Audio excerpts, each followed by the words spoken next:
ایک دن عمر بن خطاب رضی اللہ تعالی عنہ اللہ کے رسول صلی اللہ علیہ وسلم کے گھر میں تشریف لائے. کہا کہ یا رسول اللہ، اے اللہ کے رسول صلی اللہ علیہ وسلم، اللہ سے کیوں نہیں آپ دعا کرتے ہیں کہ وہ آپ کی امت کے اوپر فراوانی کر دیں. جو پرشین امپائر ہے، جو رومن امپائر ہے، وہ تو اللہ کی عبادت نہیں کرتے، لیکن ان کے اوپر تو مال و دولت کے جو ہے خزانے کھلے ہیں. تو آپ کیوں نہیں اللہ تعالیٰ سے دعا کرتے؟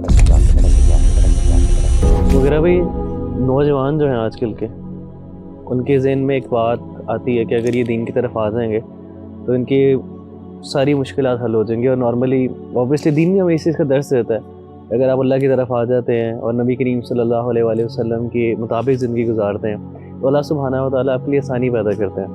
لیکن ایک آبزرویشن ہے اور لوگوں کی طرف سے ایک شکایت بھی سمجھ لیں کہ جب وہ دین کی طرف آتے ہیں تو یہ معاملہ تھوڑا الٹ ہو جاتا ہے کہ ان کے گھر والے، ان کے آس پاس والے ان کے لیے تکلیفیں پیدا کرتے ہیں، ان کے لیے پریشانیاں پیدا کرتے ہیں. تو سوال یہ ہے کہ واقعی یہ مشکلات ہیں یا آسانی ہیں، اور اس مشکلات میں سے کیسے صبر کیا جائے، اور کیسے جو ہے وہ انسان جو ہے اپنے آپ کو مطمئن کرے کہ یہ اللہ سبحانہ و تعالیٰ کی طرف سے ایک آزمائش ہے یا مشکل ہے. دیکھیں ربی بھائی، دین کی طرف آنے کا مطلب اگر یہ ہو کہ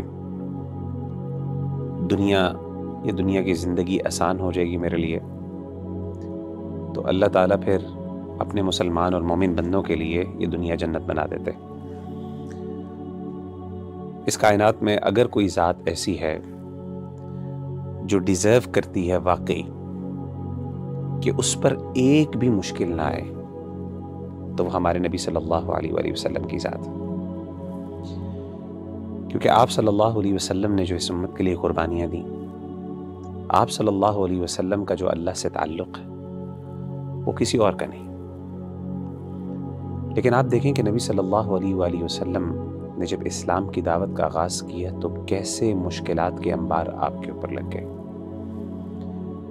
یعنی کوئی سال ایسا نہیں تھا، کوئی میں سمجھتا ہوں دن ایسا نہیں تھا جس میں آپ کے لیے مشکلات، چیلنجز اور پرابلمز نہیں تھیں.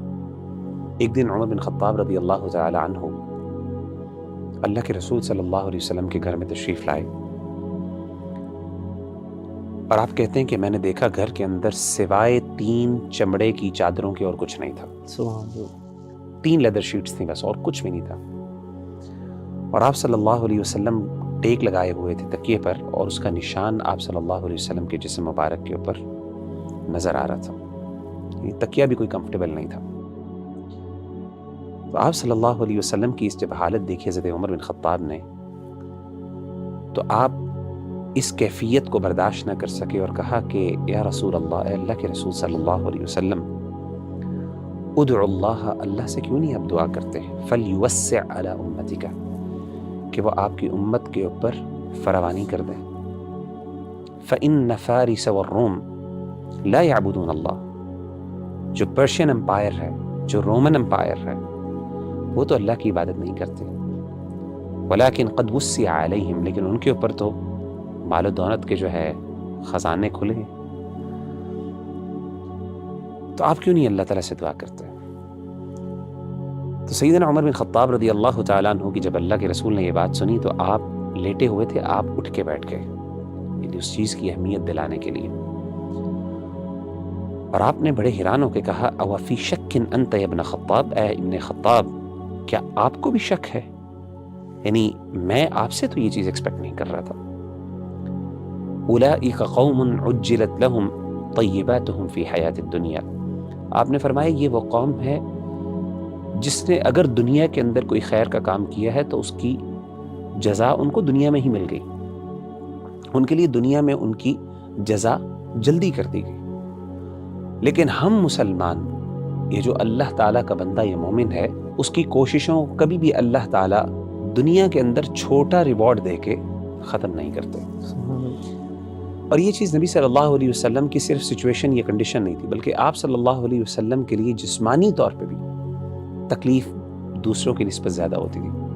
سیدنا عبداللہ بن مسعود رضی اللہ تعالیٰ عنہ فرماتے ہیں، ذکر کرتے ہیں کہ جب اللہ کے رسول صلی اللہ علیہ وسلم اپنی آخری بیماری میں تھے اور آپ دنیا سے رخصت ہوئے، تو آپ کہتے ہیں کہ میں آپ صلی اللہ علیہ وسلم کے پاس گیا آپ کی عیادت کرنے کے لیے، تو میں نے آپ کی تکلیف کو دیکھا، مجھے بڑی تکلیف ہوئی اس کی.